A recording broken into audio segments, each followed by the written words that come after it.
Olá pessoal, queridos discípulos e discípulas, você que está acompanhando a nossa leitura bíblica, segue mais algumas respostas sobre as dúvidas que colocaram para nós.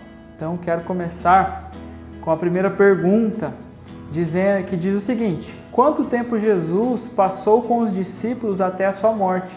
Desde Mateus 1, o início do Evangelho de Mateus, até o término e encerramento do Evangelho de Mateus. Então, antes de entrar no mérito da resposta, quero deixar claro aqui para você, inclusive está num vídeo anterior, se você quiser acompanhar, está no nosso canal do YouTube também, num outro vídeo das respostas. Em primeiro lugar, que o Evangelho está sendo escrito não ali juntamente com os acontecimentos de Cristo Jesus.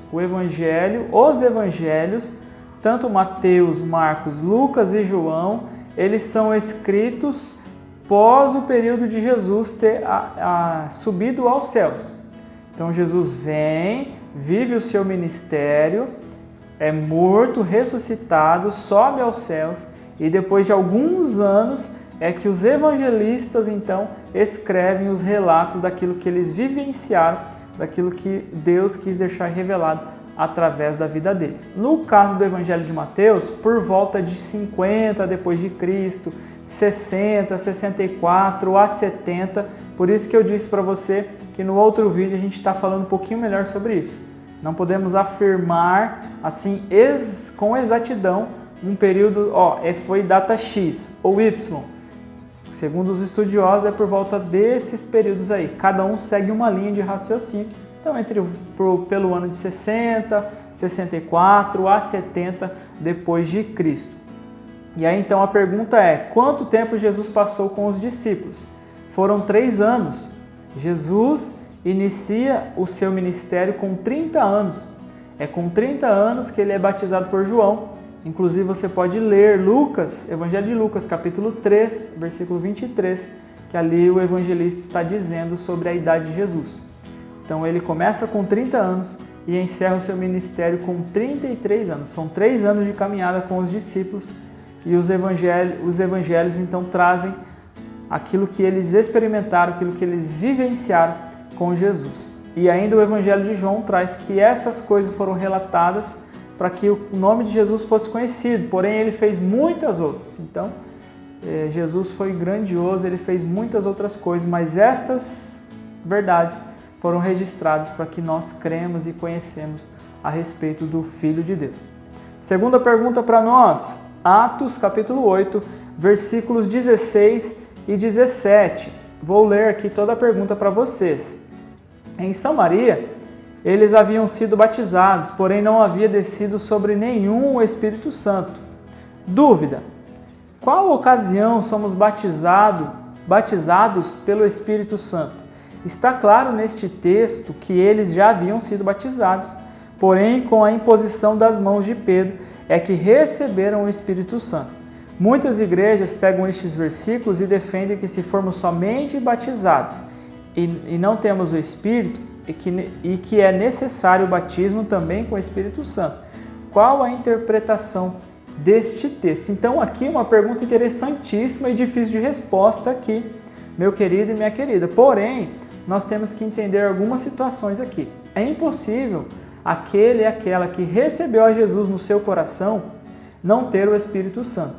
Nós entendemos que a salvação é graça de Deus. Quando nós confessamos a Jesus como nosso Senhor e Salvador, já é uma obra do Espírito Santo, tocando o nosso coração, tirando a cegueira dos nossos olhos. Foi assim com o apóstolo Paulo. Não é Paulo que vai atrás de Jesus, mas é Jesus quem vai atrás de Paulo. E é assim que nós vemos no relato bíblico. Então, uma vez que eu reconheci Jesus como meu Senhor e Salvador, é já por uma obra do Espírito Santo na minha vida. E se eu recebo a Jesus, nós cremos num Deus triuno, Deus Pai, Deus Filho e Deus Espírito Santo, eu recebi também o Espírito Santo. Mas há uma diferença interessantíssima a qual nós precisamos destacar aqui. Uma situação é eu ter o Espírito Santo e outra é eu ser cheio dele, ter experiências com ele. Muitos se pregam também a respeito do avivamento. Até falei numa outra live nossa sobre o fogo de Deus. Uma coisa é nós termos o Espírito Santo, outra coisa é nós termos experiências agirmos na dependência do Espírito, realizarmos grandes feitos, experimentarmos maravilhas, o sobrenatural de Deus, Deus realizando grandes coisas. Pode ser no individual quanto no coletivo.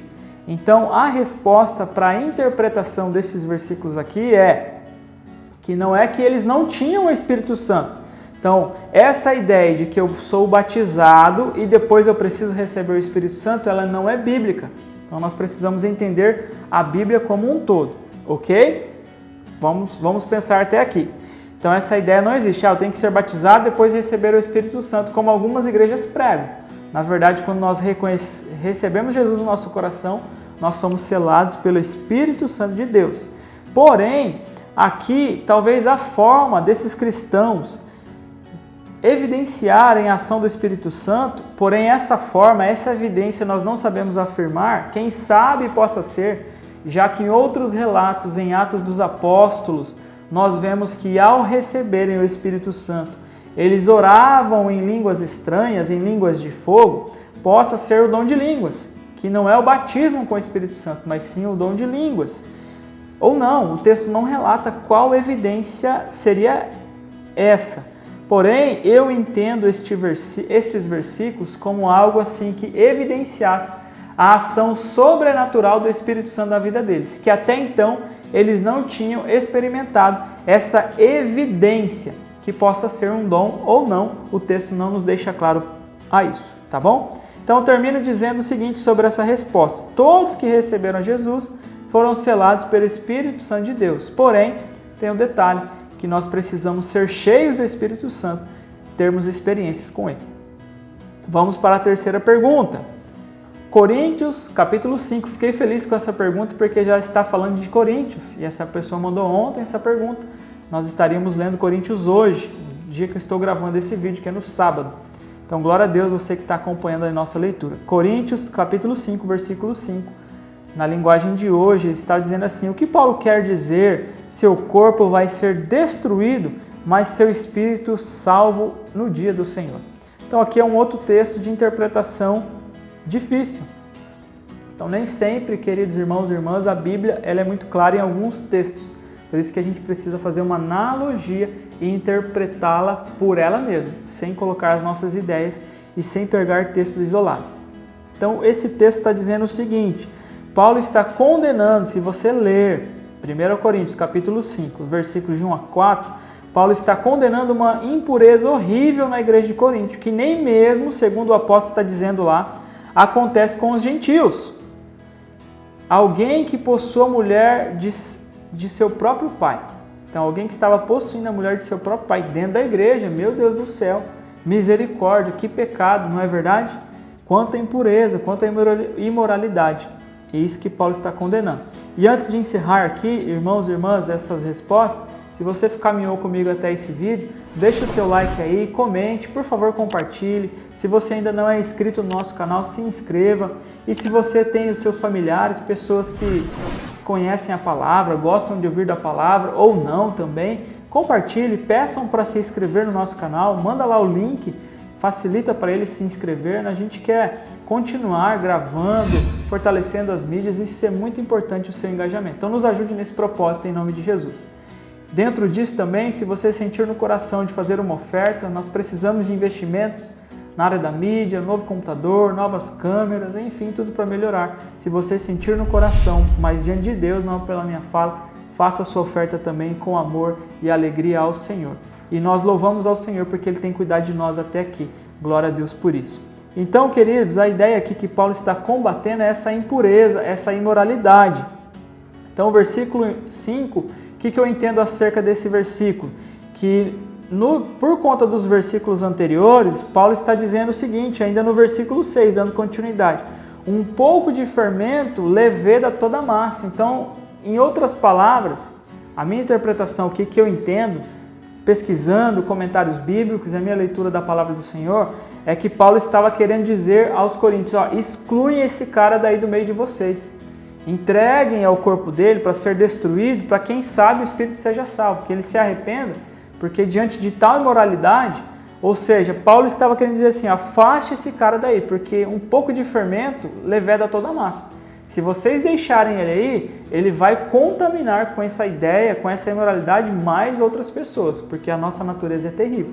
Então eu entendo que essa situação que Paulo está condenando, dizendo que não deixar mais que tal situação seja praticada na vida daquela igreja.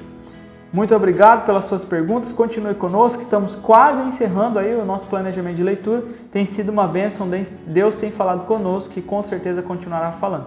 Que Deus continue te abençoando, em nome de Jesus.